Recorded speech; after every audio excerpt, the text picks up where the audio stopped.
one degree at Christmas. External heat and cold had little influence on Scrooge.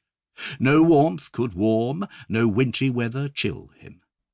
No wind that blew was bitterer than he.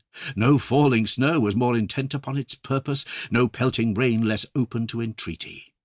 Foul weather didn't know where to have him.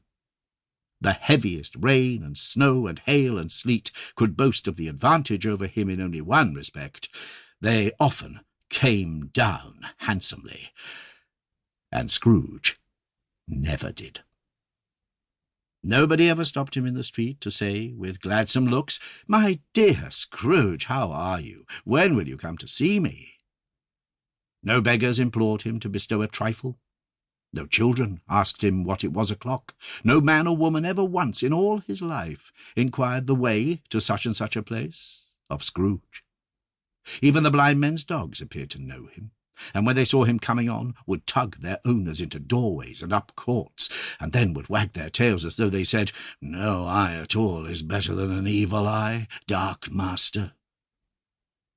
But what did Scrooge care? It was the very thing he liked. To edge his way along the crowded paths of life, warning all human sympathy to keep its distance, was what the knowing ones call nuts to Scrooge. Once upon a time, of all the good days in the year, on Christmas Eve, old Scrooge sat busy in his counting-house. It was cold, bleak, biting weather, foggy withal, and he could hear the people in the court outside go wheezing up and down, beating their hands upon their breasts and stamping their feet upon the pavement stones to warm them. The city clocks had only just gone 3, but it was quite dark already. It had not been light all day, and candles were flaring in the windows of the neighbouring offices like ruddy smears upon the palpable brown air. The fog came pouring in at every chink and keyhole, and was so dense without that although the court was of the narrowest, the houses opposite were mere phantoms. To see the dingy cloud come drooping down, obscuring everything, one might have thought that nature lived hard by, and was brewing on a large scale. The door of Scrooge's counting-house was open, that he might keep his eye upon his clerk, who, in a dismal little cell beyond, a sort of tank, was copying letters. Scrooge had a very small fire, but the clerk's fire was so very much smaller that it looked like one coal.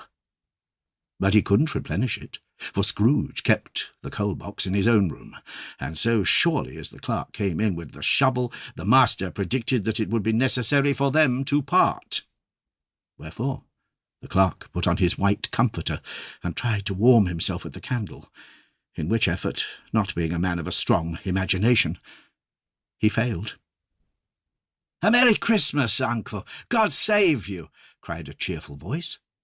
It was the voice of Scrooge's nephew, who came upon him so quickly that this was the first intimation he had of his approach. "Bah!" said Scrooge. "Humbug!" He had so heated himself with rapid walking in the fog and frost, this nephew of Scrooge's, that he was all in a glow. His face was ruddy and handsome, his eyes sparkled, and his breath smoked again. "Christmas a humbug, uncle?" said Scrooge's nephew. "You don't mean that, I am sure." "I do," said Scrooge. "Merry Christmas! What right have you to be merry? What reason have you to be merry? You're poor enough." "Come, then," returned the nephew gaily, "what right have you to be dismal? What reason have you to be morose? You're rich enough." Scrooge, having no better answer ready on the spur of the moment, said, "Bah!" again, and followed it up with, "Humbug!" "Don't be cross, uncle," said the nephew. "What else can I be?" returned the uncle, "when I live in such a world of fools as this? Merry Christmas! Out upon Merry Christmas! What's Christmas time to you but a time for paying bills without money, a time for finding yourself a year older but not an hour richer, a time for balancing your books and having every item in 'em through a round dozen of months presented dead against you? If I could...